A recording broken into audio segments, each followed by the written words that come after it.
In the film Designing as an Answer to Nature, architect Tonny guides you through the images that played a prominent part in her life. She left the Netherlands in 1964 as a young student of architecture in search of the origins of designing. Via France and Spain, she made her way to the indigenous communities of Mexico, Ecuador, and Peru.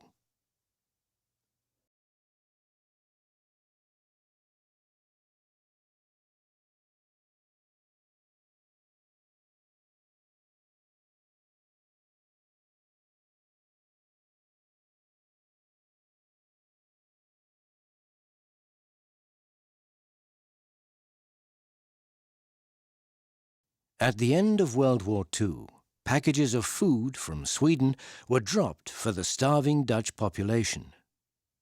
Marinus Zwollo, an Amsterdam goldsmith, barely survived these 5 war years.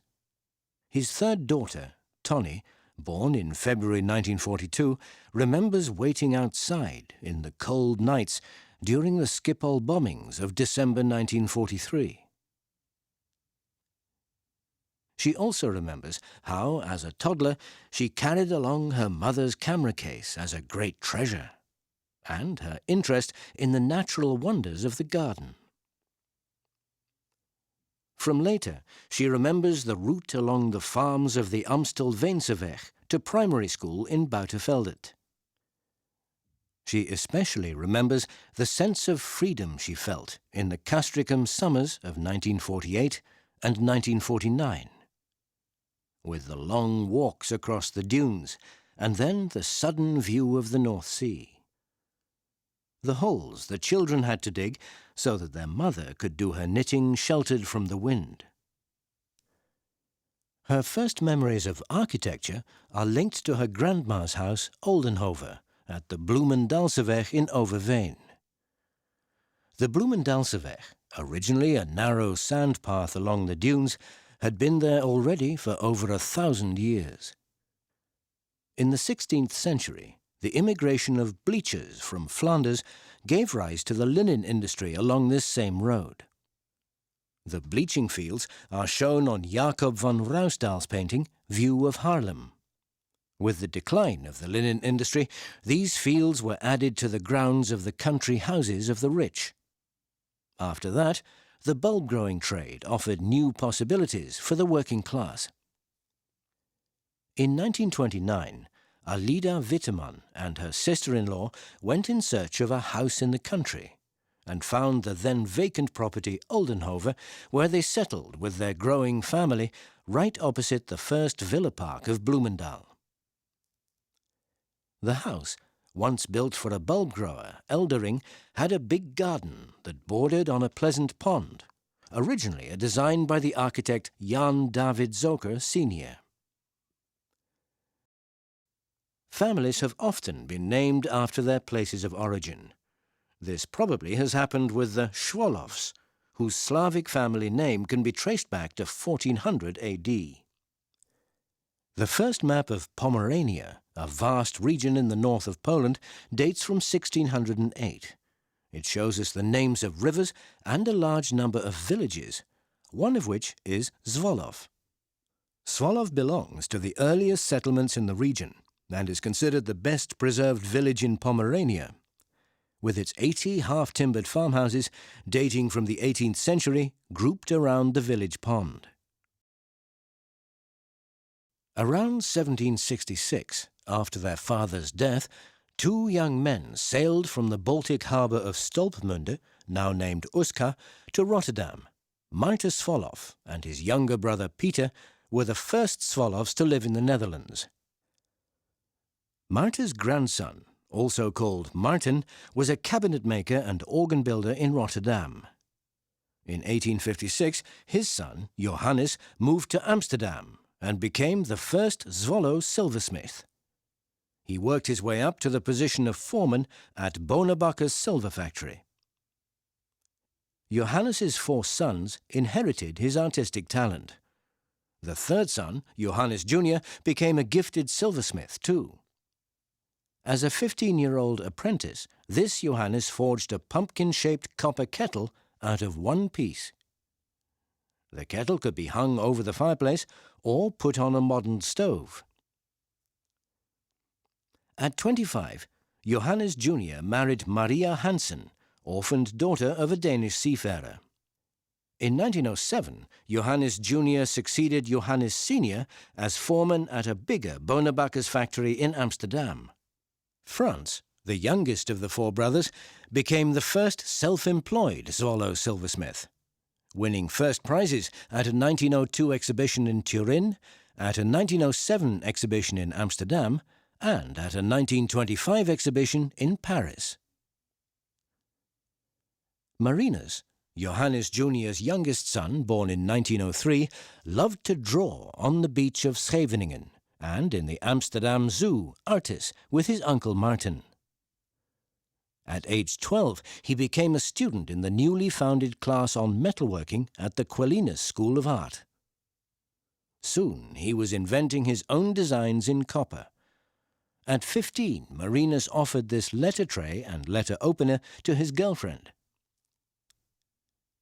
Then, in 1920, the 17-year-old departed for Munich with his close friend Nico Wittemann. For the next 10 years, Marinus worked abroad. In Antwerp, he won the first prize in his modelling class at the Royal Academy for Fine Arts. Also in Antwerp, he forged, at the age of 21, and all by hand, a huge copper canopy for the St. John Church in Waalwijk. This canopy, designed as a temple of leather hides with a radiant flower in its interior, was a present from the leather merchants. When the unstable political situation in Europe in the 30s made Marinus Zwollo return to the Netherlands, he started a workshop with his father. A few photographs of his artistic work from that period have been preserved. Among them, this 1935 photo from his own archive. And this photo of a gold brooch with 4 pearls and 1 gold topaz. A gold ring with aquamarine. An opaline in gold. This gold-plated silver monstrance from 1937 consists of hollow branches with red enamelled flames and moonstones representing dewdrops.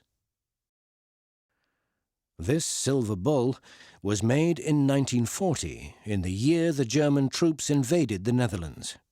After the German razzias in February of 1941, Uncle Frans advised Marinus to move out of the city. They went to Randwijck, a newly built neighbourhood of Nieuwer-Amstel in the midst of farmland, where they were able to work until 1942, the year Tonny was born. Amstelland had been deforested by the first settlers at the beginning of our era. They had dug canals to improve the drainage. The hamlet of Amstelveen had come into existence on a crossing of 2 peat dikes. One led back to Oudekerk aan de Amstel, the oldest settlement, and one to Amsterdam. The peat digging created enormous deep pools. In wintertime, the pool of Amstelveen is still a skater's paradise. In the 17th and 18th centuries, most of these pools were pumped dry and made into polders. Randwijck, where the Zwollo family lived after August 1941, was built in 1924 and 5. The architect Warners designed the layout and many of the houses, the Zwollo family house being one of them.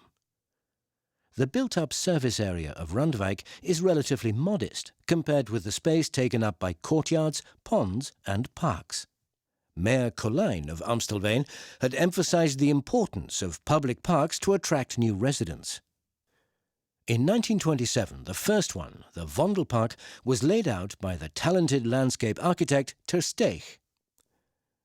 The second one, De Braak, formerly a marshy area, a remnant of a flooding, was designed by Broerse. A wooden bridge connects another smaller native flora park, the Thijssepark, with the Amsterdam Forest, for a long time called Het Bosplan. The Amsterdam Forest was planned by the Amsterdam City Council south of the Koenenkade, at the same time Randwijck was built. The unique vegetation of the banks of the Nieuwe and the Poel were kept unspoilt. In 1929, Cor van Eesteren started work for the City Development Department.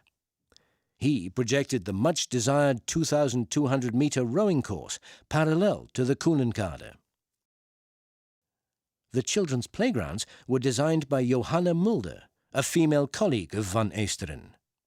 The Randwijck residents had the so-called Bosplan at their doorstep. Tonny and her Girl Scout group spent their Saturdays in this park.